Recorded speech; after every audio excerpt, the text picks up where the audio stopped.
一起来看精彩短剧《我的爱意不再等候》故事解说。安宁独自来到政务大厅，郑重提交了改名申请。工作人员再三向他确认是否确定将本名改为安向远，同时告知他，改名后所有个人证件都需要重新办理，流程繁琐且不可逆。安宁没有丝毫犹豫，笃定地给出了肯定答复。向远，飞向远方，这个全新的名字是他告别过往，逃离这段窒息婚姻的最后决心。工作人员按流程完成办理，将改名回执单交给安宁，并告知他1周后新证件正式生效，改名事宜将彻底落实。同一时间，盛世集团总裁裴思年正在公司办公，指尖反复摩挲着手上一枚样式普通的戒指。这枚戒指简约朴素，与他顶级豪门总裁的身份格格不入。一旁的下属心生好奇，忍不住开口询问缘由。面对疑问，裴思年眼神温柔又郑重，坦言这是他当年的求婚婚戒，对他而言意义独一无二，分量甚至胜过自己的生命。下属听完十分感慨，直言裴太太安宁上辈子一定积攒了莫大的福气，才能嫁给裴思年这般专一深情的男人。可裴思年却轻轻摇头，言语间满是真实，说是自己有幸，上辈子积福才娶到了安宁。公司众人都熟知，二人是难得的校服到婚纱情缘，携手走过15年岁月。在浮躁奢靡的豪门圈子里，这般长久专一的感情被所有人奉为神仙爱情，人人都羡慕安宁的幸运与幸福。外人眼中被幸福包裹的安宁，内心早已心如死灰，彻底冰封。他独自前往首饰店，平静地向店员提出要将自己的婚戒融化。店员看着戒指上专属的刻字，知晓这是承载爱意的信物，连忙出言劝阻，惋惜这般有纪念意义的戒指就此毁掉太过可惜。安宁神色淡然，过往裴思年许诺亲手为她做戒指的甜蜜画面历历在目，可如今早已物是人非。他心意已决，坚持让店员将戒指融化，彻底抹去二人曾经的爱情印记。当晚，裴思年结束工作回到家中，很快发现了异常，安宁常年佩戴的婚戒不翼而飞。他立刻疑惑询问缘由，安宁随口找了个借口，谎称自己身形微胖，戒指尺寸紧绷不合适，所以摘了下来。裴思年没有丝毫怀疑，温柔安抚他，改天会亲自把戒指送到首饰店修改尺寸，贴心又体贴。这时，裴思年看到桌边放着一份包装精致的礼物，好奇询问是不是送给自己的。安宁坦然点头确认，却叮嘱他当下绝对不能拆开，必须等待1周之后才能打开。裴思年满心疑惑追问原因，安宁神色平静，一字一句告知他，1周之后自己会彻底离开他，唯有届时拆开礼物才有真正的意义。裴思年只当他是闹小脾气，一时任性，并未放在心上，笑着应下了他的要求。片刻后，裴思年猛然想起当日的特殊日子，连忙询问安宁为何特意准备礼物。安宁语气疏离冷淡，平静提醒他，今天是二人的结婚纪念日。裴思年瞬间满脸愧疚，连连道歉，坦言近期工作繁忙，不慎遗忘了重要纪念日，当即表示要立刻预订高端餐厅弥补过错。安宁却冷漠制止了他，脸上没有丝毫期待与波澜。裴思年察觉到他极致冷淡的态度，忍不住打趣，疑惑是不是安宁变了心。这句话彻底戳破了安宁积攒已久的委屈与失望。他直视着裴思年，语气寒凉又决绝，直言变心的从来不是自己，是他早已心里装了别人，率先背弃了15年的感情。这一次，他要彻底收回所有真心，斩断所有牵绊，彻底从他的世界里消失。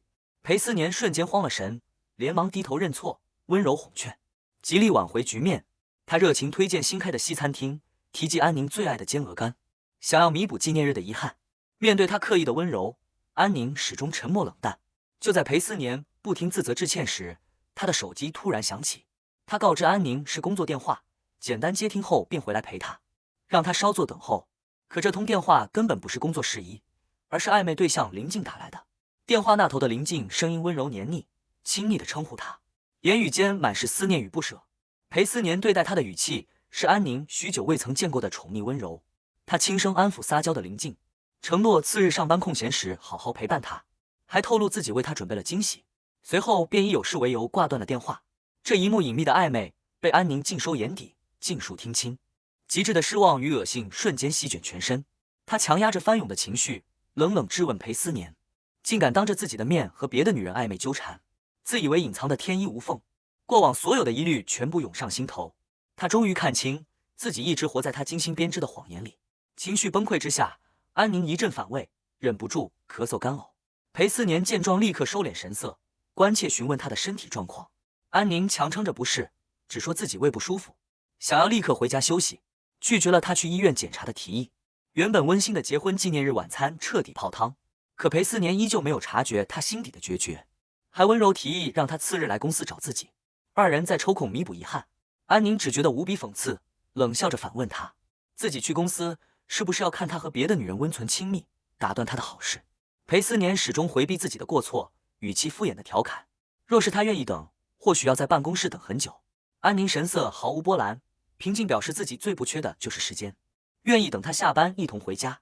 风波过后，裴思年仿佛彻底遗忘了方才的暧昧插曲，温柔提起想要和安宁孕育一个孩子。安宁身心俱疲，以生理期到访，身体不适为由拒绝了他。裴思年满心心疼，连忙叮嘱他好好休息，还主动提出为他炖煮燕窝调理身体。看着眼前虚伪体贴，背地里早已背叛婚姻的男人，安宁只觉得无比可笑，彻底心寒。次日清晨，裴氏集团的高管私下议论，调侃安宁今日来公司，大概率是要来宣示主权，稳固裴太太的位置。众人还暗自抱怨裴思年迟迟不到岗，心生不满。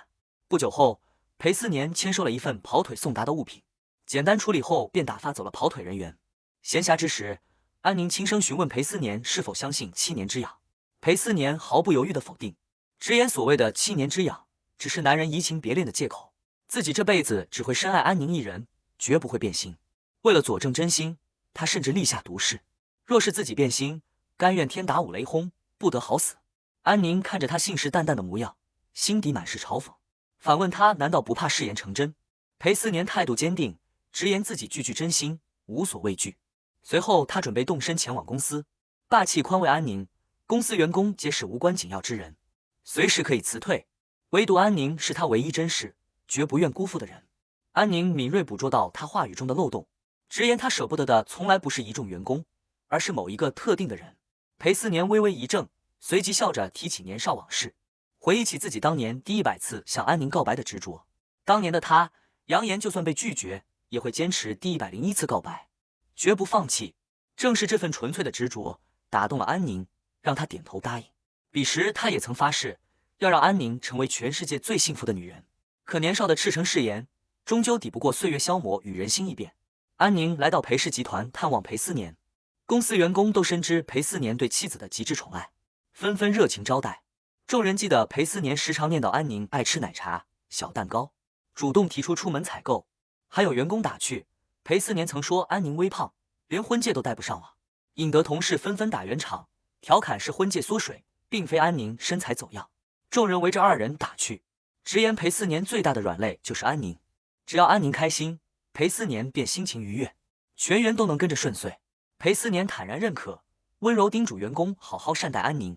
众人十分识趣，纷纷退下，留出二人独处的空间，还贴心为安宁准备了奶茶。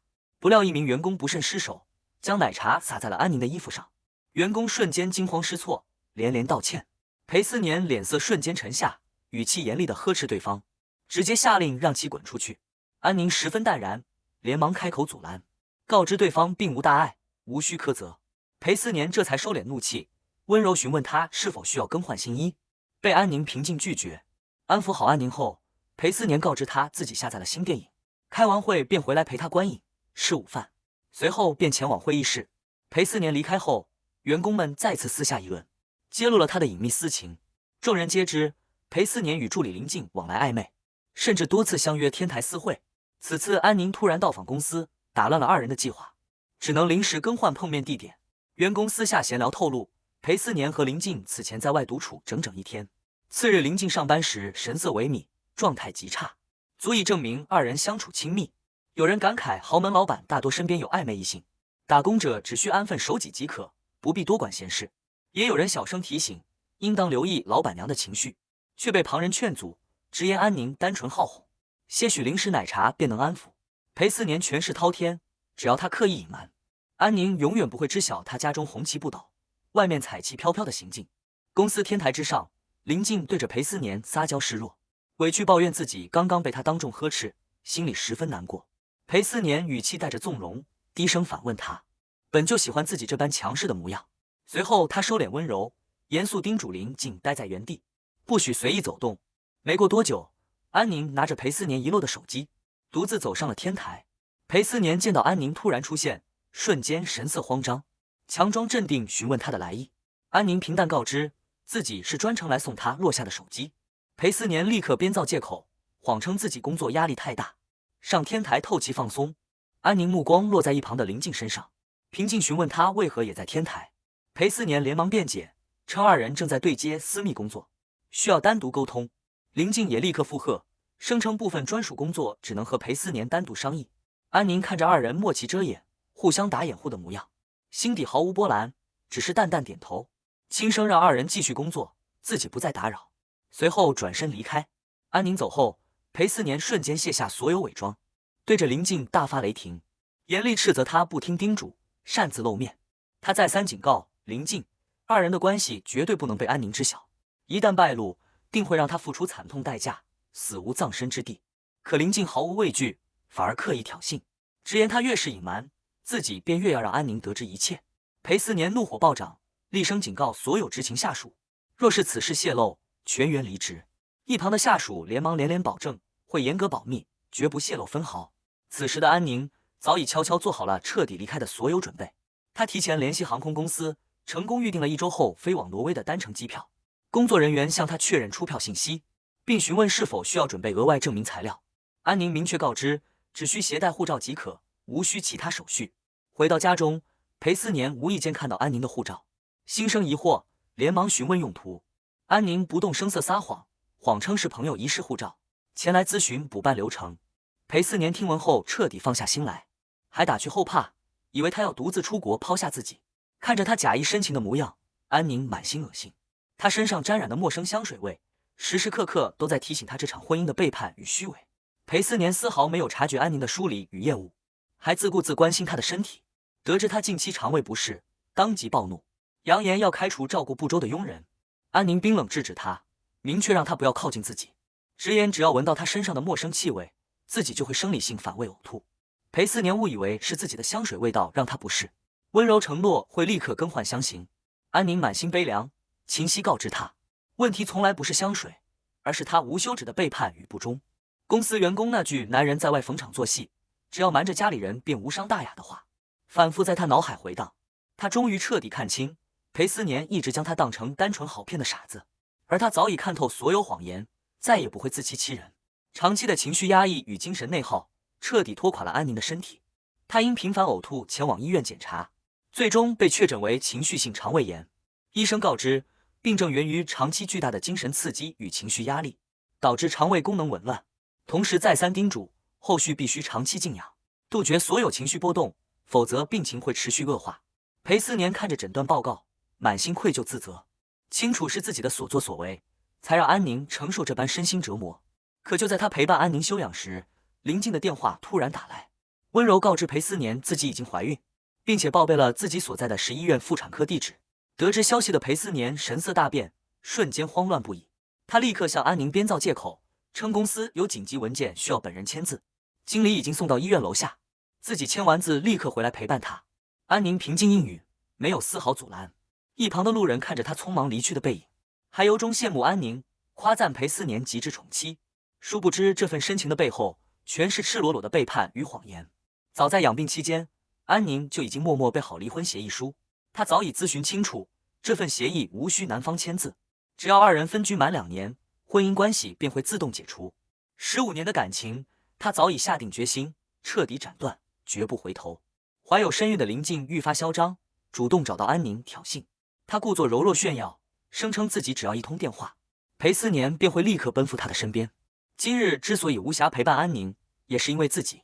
林静肆无忌惮地诉说自己和裴思年在天台独处1下午，还刻意抹黑二人的婚姻，直言裴思年早已厌倦和安宁平淡压抑的相处，只有和自己在一起，才能感受到新鲜与快乐。林静野心勃勃，笃定自己身怀身孕，安宁迟早会主动让出裴太太的位置。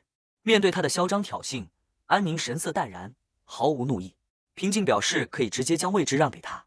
林静以为他故作镇定，假意妥协，满心不屑。安宁淡淡道出二人的本质区别：林静争抢别人用过的感情与身份，而自己向来对二手的人和物毫无兴趣。一句话让林静哑口无言。安宁不愿过多纠缠，转身便离开。闺蜜段鱼看着安宁决绝的模样，忍不住劝说：“15年的感情来之不易，劝她慎重考虑。”可安宁心意已决，没有丝毫动摇。另一边，裴思年处理完和林静的私事，返回医院后发现安宁已经离开，四处找寻无果，最终得知她独自回家，这才稍稍安心。他立刻致电安宁，语气温柔又带着歉意，告知自己近期需要出差，叮嘱她独自在家好好照顾自己。听着他一如既往敷衍的关心，安宁终于忍不住心底的委屈与不甘，开口质问他是不是自己太过懂事，从不纠缠，所以显得无趣乏味，比不上那些撒娇示弱、刻意讨好他的女人。裴思年连忙否认安抚，安宁认真追问，若是未来他爱上别人，会如何抉择？裴思年依旧坚定否认变心的可能。安宁郑重告知他，只要他变心，自己会毫不犹豫，彻底消失，永远离开他。裴思年依旧不以为意，甚至带着自负的玩笑口吻回应，就算他想逃，自己也可以封锁所有机场、车站，只要他还叫安宁，就永远逃不出自己的掌控。安宁平静告知他，自己有无数种方式彻底消失，让他无从找寻。裴思年只当他在闹脾气，主动退让，给了他3天逃离时间，狂妄发誓无论他走到哪里，自己都能将他找回。闺蜜得知所有真相后，为安宁倍感不值。她气愤吐槽林静公然发视频挑衅的猖狂行径，愤恨裴思年当初苦苦追妻，深情入骨，如今却任由第三者肆意欺辱自己的妻子。闺蜜还提及过往遗憾，当年若非林静介入，安宁不会意外流产，更不会落下难以受孕的病根。安宁早已看淡一切，平静将离婚的后续事宜全权交给闺蜜处理。与此同时，林静正高调炫耀裴思年的宠爱。她在社交平台大肆发文，声称裴思年为庆祝她怀孕，特意带她前往马尔代夫度假，精心为她挑选昂贵的衣物、鞋子。她甜蜜分享，裴思年早已化身新手爸爸，天天隔着肚皮和未出世的孩子说话。不仅如此，裴思年还为她包下整座海岛，买断整片烟火为她庆生，让她自诩为全世界最幸福的女人。旁人感慨，生日叠加怀孕，对二人而言堪称双喜临门。彻底放下过往的安宁，前往相关部门办理了销户手续，彻底抹去了自己过往的身份痕迹。她将所有裴思年出轨的证据整理完整，通过跑腿寄给闺蜜段鱼，作为后续起诉离婚的关键材料，并告知闺蜜一切已然落幕。做完所有准备后，安宁直接关机失联，彻底消失在所有人的视野中。远在马尔代夫的林静因安宁突然失联心生不安，害怕度假提前结束，自己再次陷入躲躲藏藏的地下恋情。她对着裴思年撒娇抱怨，委屈询问他日后能否不要对自己严厉。裴思年温柔安抚怀孕的她，告知她哭泣不利于养胎，还主动提出买包赔罪。林静故作矜持，声称不图钱财，只图真心，暗地里却依旧野心勃勃，发誓总有一天要取代安宁，成为名正言顺的裴太太。即便陪伴在林静身边，裴思年依旧心绪不宁，总觉得安宁近期的疏离太过反常，心底隐隐不安。面对林静的纠缠，他严肃提醒对方认清身份，直白告知林静，安宁是他唯一的妻子，是无可替代的裴太太，任何人都无法撼动她的位置。度假结束后，裴思年刚回到家，就被安宁迎面提出离婚。安宁语气平静却无比坚定，告知他自己已经知晓所有出轨的真相，二人的婚姻彻底结束。裴思年瞬间慌乱失控，坚决不肯接受离婚，固执认为安宁只是赌气，绝不会真正离开自己。他反复拨打安宁的电话，听筒里却始终是用户已关机的冰冷提示音。此时裴思年才猛然发现，家中各处都摆放着签好安宁名字的离婚协议书，他早已做好彻底离开的万全准备。他疯狂找到段鱼，焦急追问安宁的下落，可段鱼直言，朝夕相处的丈夫都找不到她，自己更是无从知晓。裴思年依旧不肯接受现实，偏执地认为安宁只是在开玩笑，甚至狂妄觉得离开自己，安宁根本无法独立生活。直到下属前来汇报，安宁常年使用的转账账号早已注销，裴思年才彻底慌了心神，真切感受到他决绝的离开之意。他彻底失控，厉声宣告自己绝不同意离婚，就算找遍天涯海角，也一定要找回安宁。慌乱之际，他想起了安宁1周前送自己的礼物，拆开后才发现里面是一枚融化重塑的银块，正是二人曾经的婚戒。这一刻他彻底醒悟，安宁是真的斩断了所有过往，彻底磨灭了15年的爱情与回忆。无尽的悔恨与恐慌彻底席卷裴思年，他立刻下达紧急命令，全面封锁所有机场、交通枢纽，动用全部人力物力，务必找回离开的裴太太。下属迅速领命执行，而裴思年只能被困在无尽的悔恨中，看着自己亲手摧毁的15年深情，期盼着能有挽回一切的机会。